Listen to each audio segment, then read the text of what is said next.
Fox News alert: a bloody attack rocking the capital city of Kenya. New video in of adults and children running for their lives. Look at this. We're learning that several gunmen stormed an upscale shopping center firing AK-47s, throwing grenades, allegedly targeting non-Muslims.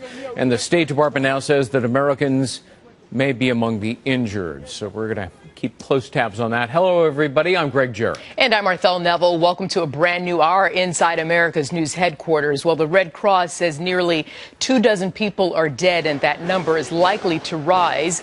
The police chief there blaming the attacks on terrorists. And right now, the Associated Press is reporting the Somali militant group Al-Shabaab has claimed responsibility for the attack. Let's bring in now Fox's Connor Powell. He's following the developments from our Mideast Bureau. Connor?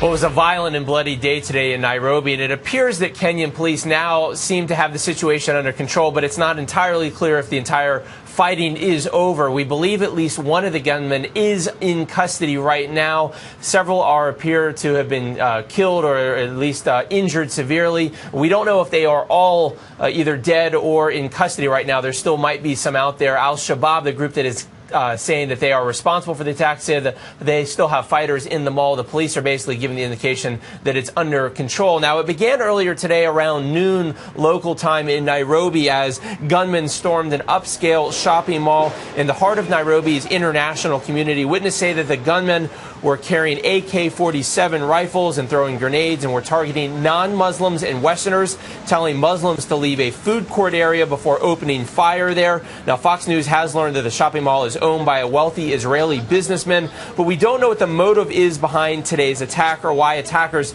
picked this mall. East Africa, of course, is home to several al-Qaeda-linked groups that operate in the region. The Somali militant organization Al-Shabaab, which appears behind today's attack, has previously vowed to attack Nairobi after Kenya sent troops into Somalia 2 years ago. Now, East Africa, of course, is no stranger to terror attacks. More than 200 people were killed in 1998 when Al-Qaeda bombed the U.S. embassies in Nairobi and in neighboring Tanzania and Dar es Salaam. So violence there is fairly common, has been common, all the more so when Kenya has sort of gotten more involved in Somalia. But right now we are hearing that at least 30 people have been killed and possibly some Americans have either been killed or injured, Arthel. Connor Powell, thank you very much for that update there. And now for more on the rampage in Nairobi, let's bring in Christian Whiten. He's a former official with the State Department. And Christian, you just heard Connor say that it's Al-Shabaab. They're claiming responsibility for that. And by early reports that it's in fact Al-Shabaab there, according to the Associated Press. And this is in part because, as you know, Christian, that Kenya sent troops into Somalia to help control the chaos there, much of which is the chaos is at the head of the Al-Shabaab. So starting there, what does this say about Al-Qaeda in general? If Al-Qaeda is still standing strong, or if it's the arm there in Somalia, Al-Shabaab arm, that is maintaining the strength? Well, I think it's important to note that Al-Shabaab still maintains an ability to act. It was set back a little bit in Somalia. At one point, it looked like it was going to take over the last few blocks of Mogadishu. That was all that was left of the non-Islamist controlled part of Somalia, and that's been pushed back. I think it's important also to remember, and this reminds us, that there is more to the Islamist political movement and its terrorist vanguard than just Al-Qaeda.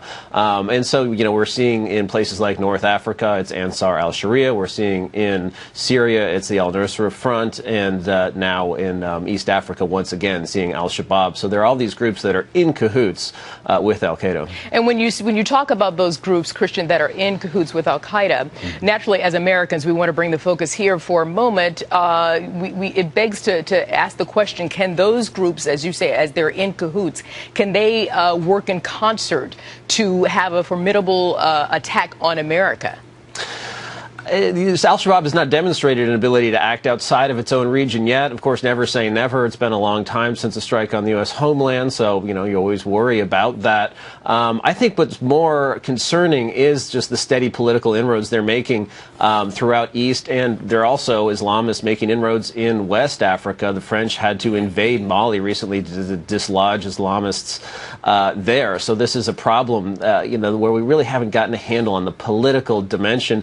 And as far far as concerns for Americans, I think the bigger threat is to Americans traveling, because this looks as though Westerners, Israelis, were particularly targeted. Right. And in that area there, it's an upscale area in Nairobi. A lot of very upscale, affluent Kenyans live there, and it is the place where Westerners go, expats go, many of them working at the UN over there. You've got, 44 million people there in Kenya, 83% Christian, 11% Muslim, and you have eyewitnesses there at that mall saying those gunmen, before they opened fire and threw grenades into the mall, they said Muslims get out. So let's talk about that component of this fight here, if you will, Christian. Right. Well, it seems as though the Islamists there are trying to create a division between the Muslim and Christian community, and we've seen this other places, Nigeria, going back decades. We've seen it in Lebanon, and this is sort of their MO, whether it's just, Islam is trying to separate Muslims from Christians, or within Islam, different sects, different sectarian struggles. So this is part of the political and violent military effort that they are undertaking. We've seen it again, and it's not just, of course, in Africa. It goes all the way to southern Thailand, some precincts quite far away. But when you mix politics and violence, how do you put a cap on the chaos, Christian?